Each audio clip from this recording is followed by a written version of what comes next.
السلام عليكم ورحمة الله وبركاته. مرحبا بكم في قناتكم قناة قضايا اليوم. طبعا كلنا متعودين من القناة على ان هي بتعرض كل ما هو جديد، وبتعرض ما هو حقيقة، سواء من مشاكل من المتابعين عندهم مشاكل وهو عايزين حلها، يا اما من قضايا حقيقية بتحصل. طبعا انا كفكرة القناة ان هي بتعرض لكم قضايا حقيقية، بحيث ان الكل يعرف الحكمة منها ايه ويتعلم منها ويتعلم من اخطاء الاخرين، علشان محدش يقع في الاخطاء دي. طبعا ربنا يا رب يبعد عنكم وعننا كل شر. قضية النهاردة بتتكلم عن ان عثروا أمن القاهرة عثرت على جثة شاب. الشاب ده يعني كان في كلية الطب. طبعا الشاب ده بتبدأ حكايته ان هو كان هو من بلدنا الحبيبة العراق. طبعا انا القصة انا هقول اسماء بس يدوب وهمية، لكن هي كقصة حقيقية. ان هو الشاب ده اسمه أمير، وكان شاب محترم جدا جدا، وكان من وهو صغير بيحلم ان هو يدخل كلية الطب ونفسه يبقى دكتور. طبعا كانت في واحدة فعلا ربنا قدره ان هو يجيب مجموع ويدخل كلية الطب في القاهرة، وكان في واحدة قريبته من بعيد قوي، ما كانتش العلاقة بينهم جامدة قوي. كانت البنت دي برضو اسمها رحمة. عرف ان هي برضو من خلال اهله وكده، عرف ان هي كان نفسها تدخل كلية الطب برضو، ونفسها تتعلم وتبقى دكتورة. وفعلا اتكلم معاها وقال لها يا ريت برضو تيجي تدخلي معايا كلية الطب ونبقى انا وانتي مع بعض وكده. رحمة دي كانت بتحب أمير جدا جدا، وهو طبعا ما كانش يعرف. طبعا أمير كان شاطر، وكان من النوع اللي دايما بيحضر محاضرات، وكان ملتزم دايما جدا في محاضراته، وكان دايما يذاكر، وبيحب دايما ان هو يكون مجتهد طبعا بحكم اجتهاده ده، فكان معظم الطلبة بتتقرب منه وبتحاول ان هي يشرح لها ويفهمها على حاجات كتيرة جدا بتبقى ضايعة منهم في السنة. فطبعا كانت رحمة بتزعل من حاجة زي كده، وكانت بتحس ان كانت في بنات بتقرب منه، فكانت بتغير بحكم ان هي بتحبه. جه بعد كده أمير. أمير ده حاول ان هو يوضح لرحمة ويقول لها انا انتي ليه بتتعاملي معايا بالشكل ده. كان مستغرب.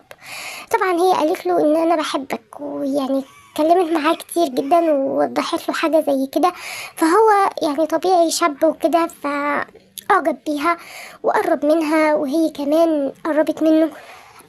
كان الكلام ده كله في 2018. عدى يدوب الترم الأولاني، وجه الترم التاني بدأ إن هما أمير قال أنا عايز أطلع من جو المدينة الجامعية ده وتعايش في سكن خارجي، بحيث إن أنا طبعا كلنا عارفين إن سكن الطلبة اللي هو بيبقى فيه بقى تمام، وبيبقى فيه مواعيد ودخول وخروج وكده، كل ده كان بمواعيد، فهو كان عايز ياخد حرية أكبر. فعلا طلع وقعد في سكن خارجي. وبرضو لما رحمة عرفت بالموضوع ده هي كمان بدأت برضو تطلع لسكن خارجي. طبعا مع الوقت بدأ هي تاخد حريتها زيادة عن اللزوم، وهو برضو نفس الكلام. بدأت العلاقة تتحول شوية لعلاقة علاقة أكتر شوية. طبعا كلكم فاهمين إن العلاقة دي هتبقى علاقة غير شرعية. المهم بعد كده بدأت رحمة تتكلم مع أمير وتقول له إن هي محتاجة، كانت بترهقه ماديا، كانت دايما تحتاج منه مثلا فلوس، ودايما يساعدها بحاجات زي كده، فهو ما كانش قادر قوي على طلباتها.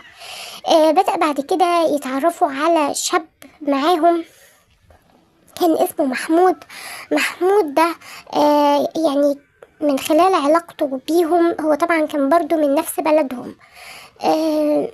لما بدأ يتعرف على رحمة وعلى أمير، بدأ يعجب برحمة جدا ويحبها، وعايز يدخل معاها في قصة عاطفية. طبعا رحمة كانت بتحب أمير، فما كانتش بتدي فرصة لمحمود خالص، أكتر من إنه هو زميل وصديق مش أكتر. طبعا محمود كان مرتاح ماديا، فاللي هو لما كان بيقعد مع رحمة بيكتشف ان هو فعلا بيحبها، وان هو نفسه يساعدها في اي حاجة هي تتمناها. هي طبعا كانت بترتاح مع القعدة مع محمود، بس في نفس الوقت هي بتحب امير ومش عايزة تخسره، فكانت دايما تقعد مع محمود وتفكره بان هي لا بتحب امير، بس للاسف في بينهم مشاكل.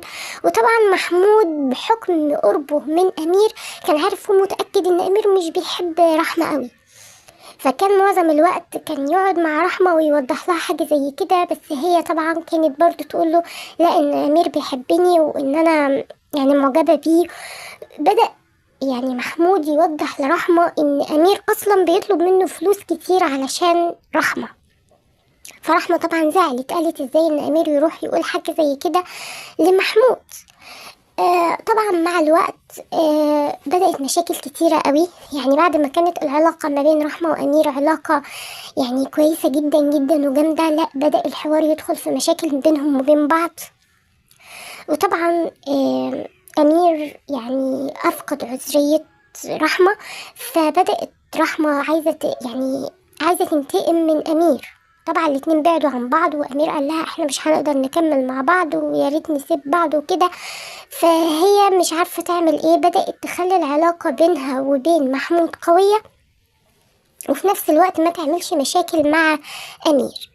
جت بعد كده رحمة قعدت مع محمود واتكلمت معاه، ويعني مع الوقت بدأ محمود يتعلق بيها أكتر وأكتر، فطلب منها الجواز. قال لها أنا عايزة أتقدم لك، وبصراحة أنا يعني مش قادرة أبعد عنك وحبيتك من أول يوم شفتك فيه وكده.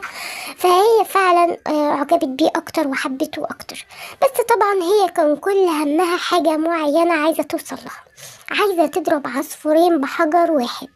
جابت ان هي عايزة تنتقم من امير عن طريق محمود، وان هي ما يكونش ليها يد في اي حاجة. بدأت ان هي تسخن محمود على امير وتقول له انت الفلوس اللي كنت بتديها له هو مش هيديها لك. فطبعا هو زعل جدا، يعني هو كده بينصب عليا، وبدأت برضو توضح له كمان ان هي اصلا كانت مع علاقة مع محمود وهو افقدها عذريتها، وهي زعلانة جدا ومش عارفة تاخد حقها من امير يعني خالص. بدأ بعد كده يعني محمود قال لها لا، انا لو كده انا ما يرضينيش الاسلوب ده، وحاول ان هو يرضيها، فهي قعدت تتفق معاه على حاجة ان هما يتخلصوا من امير. وطبعا الموضوع جه ازاي بقى؟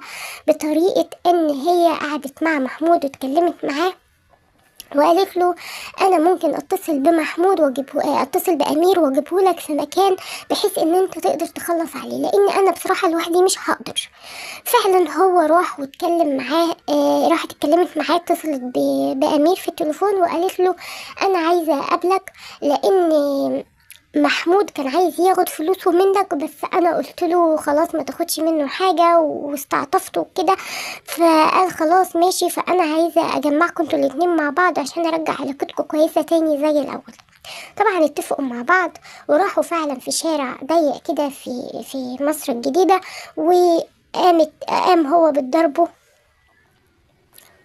وهي قامت برضو بمساعدته لغاية ما تخلصوا من أمير. بعد كده رموا بجثته.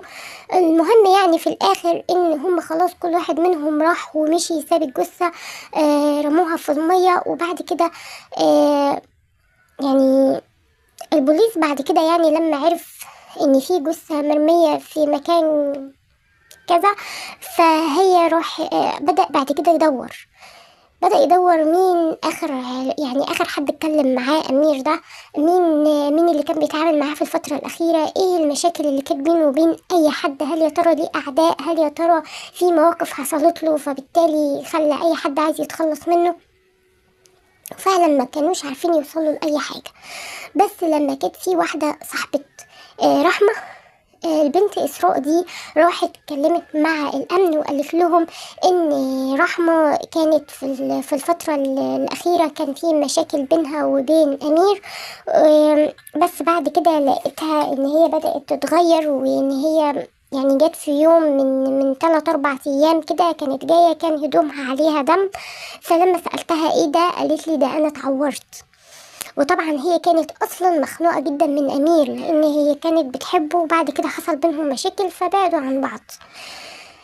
بدأ بعد كده الامن يتجه ناحيه رحمه وفهم الموضوع، وهي طبعا تحت الضغط بدأت تحكي على كل حاجة واتكلمت عنها وعن محمود، وطبعا اتحكم عليهم بالإعدام. طبعا القصة دي أنا بحكيها علشان الكل يتعلم إن أي حاجة بتبقى حرام، أي حاجة بتغضب ربنا بتبقى نهايتها دايما مش حلوة. أتمنى من كل بنت ومن أي شاب إن يحافظ على نفسه وتحافظ على نفسها، وبلاش أي حاجة تغضب ربنا. في الأول وفي الآخر إحنا مخلوقين في الدنيا دي عشان إن إحنا نعمرها، مش عشان إن إحنا نفسدها. أسيبكم في رعاية الله وأمنه، والسلام عليكم ورحمة الله وبركاته.